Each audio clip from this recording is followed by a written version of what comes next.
임금의 행태란 종업원에 대한 임금의 계산 및 지불 방법을 의미하는데 임금 지불의 단위 기준으로 기본적으로 시간 단위로 산정하면 시간급, 성과 기준으로 산정하면 성과급으로 볼 수 있습니다.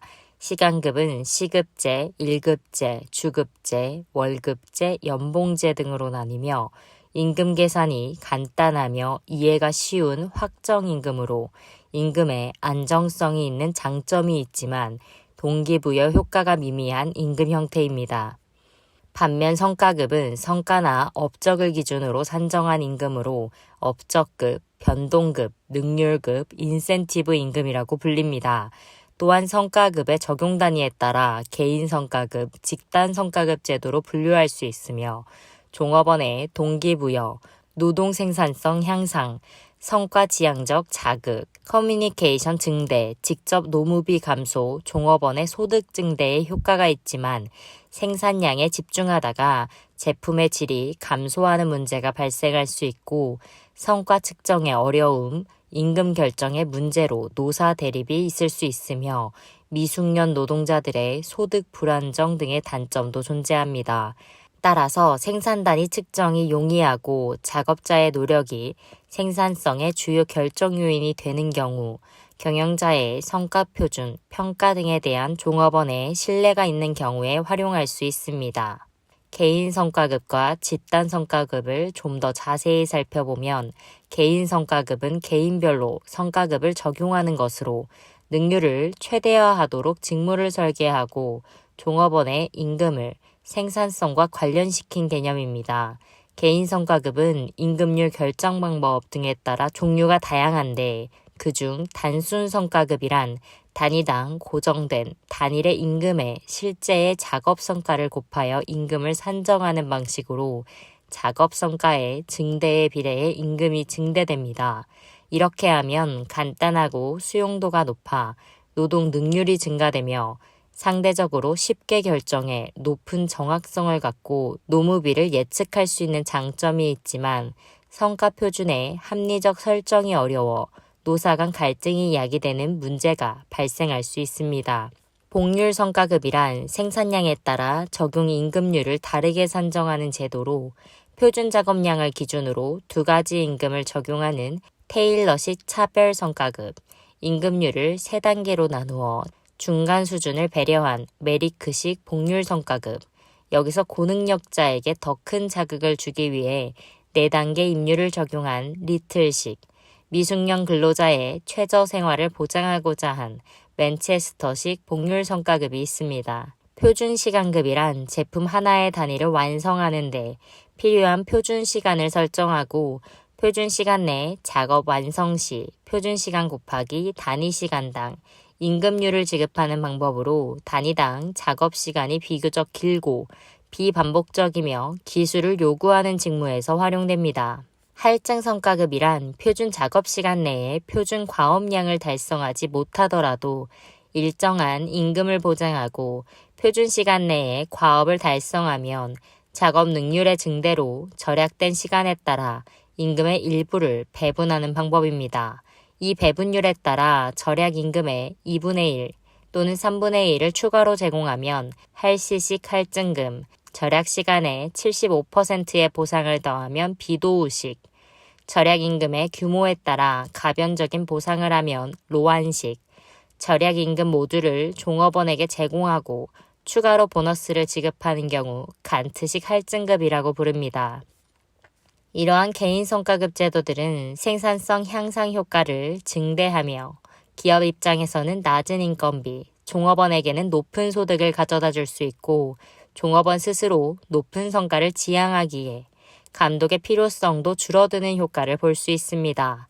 다만 높은 생산량을 추구하다가 저품질을 야기할 수 있는 문제, 작업 집단 내에서의 소외 등 인간관계 문제가 발생할 가능성도 있습니다. 집단 성과급 제도란 집단의 성과와 관련해 기업의 이익 증가분에 대해 정상임금 이상의 보상을 제공하는 것으로 기술의 변화에 따라 지식 연결, 직무 간 상호의존성 등이 증대되고 개인별 공헌도의 측정도 어렵게 됨에 따라 중요성이 증대되었습니다. 집단성과급 제도는 크게 이윤분배제도, 생산성 이득분배제도로 나눠볼 수 있으며 이윤분배제도란 목표이익 대비 초과이윤이 발생한 경우 그 순이익이나 배분 가능 이익을 사전 노사의 교섭에 의해 정해진 방식에 따라 배분하고 지급하는 제도로 현금분배, 주식분배, 복합분배 등의 유형으로 배분이 이루어집니다. 이로써 기업과 종업원의 공동 운명체 의식이 고취되고 장기 근속, 종업원의 경제적 안정 등의 장점이 있습니다.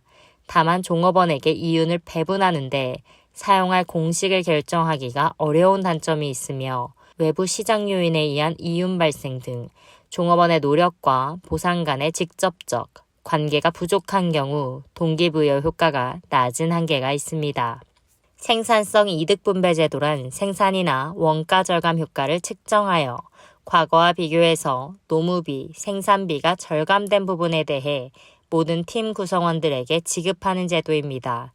성과를 배분하는 방식에는 스켈론 플랜, 락커 플랜이 있으며 스켈론 플랜이란 총 매출액에 대한 노무비의 절약분을 인센티브 임금, 상여금으로 배분하는 방식입니다. 특히 스켈론 플랜은 종업원의 참여를 강조하여 회사에 각종 위원회를 두고 종업원을 위원회에 참여시켜 작업과 복지에 영향을 미치는 의사결정에 참여시키는 제한제도의 특징을 가지고 있습니다. 성과를 배분하기 위해서는 과거 수년간의 보상 총액과 판매 가액과의 비율 평균을 임금 정수로 결정하고 그로써 임금 예산을 도출한 뒤에 실제로 지급한 임금을 차감해서 남은 금액에 대해서 상여자원으로 삼아 필요에 따라 비율을 배분해서 종업원에게 분배하게 됩니다. 이 방법은 노무비 절약을 목표로 성과와 보상 사이에 관계가 명확하고 모두에게 쉽게 이해되기 때문에 수용성이 높고 동기부여 효과가 큰 장점이 있지만 품질 관리에 어려움은 존재합니다. 락커 플랜은 기업이 주어진 인건비로 평상시보다 더 많은 부가가치를 창출한 경우 초과된 부가가치를 배분하는 방식입니다. 락커 플랜 하에서는 노사위원회를 통한 노사협력관계 확립으로 생산성 향상을 도모하고 공정한 분배를 추구합니다. 성과를 배분하는 방식에 있어서는 부가가치와 노동분배율의 곱을 총임금 예산으로 보고 총임금 예산에서 이미 지급한 임금액을 제해 상여 자원으로 활용하게 됩니다. 이 방법은 생산 제품의 시장 상황을 반영하기에 합리적인 면이 있으며 가격이 비탄력적이고 노무비 비중이 상대적으로 높은 기업, 노무비뿐만 아니라 품질이나 원재료 등에 대해서 관리 필요성이 있는 경우에 활용하기 좋은 방식입니다. 이러한 집단 성과급의 효과로는 개인별 공헌도를 파악하기 어려운 경우에도 성과 배분을 가능하게 하고 구성원들 간의 협동심을 제고시켜주는 효과를 기대할 수 있습니다. 다만 개인이 받은 성과 배분과 성과 간의 명확한 관련성을 밝히기 어렵기 때문에 개인의 모티베이션 관리에는 한계가 있으며 우수 종업원들의 업적이 정확하게 반영되지 못하는 경우에 불만과 이직으로 연결될 수 있습니다. 오늘은 임금 형태 관리에 대한 개념을 전반적으로 다루어 보았습니다. 감사합니다. 임금 형태 관리에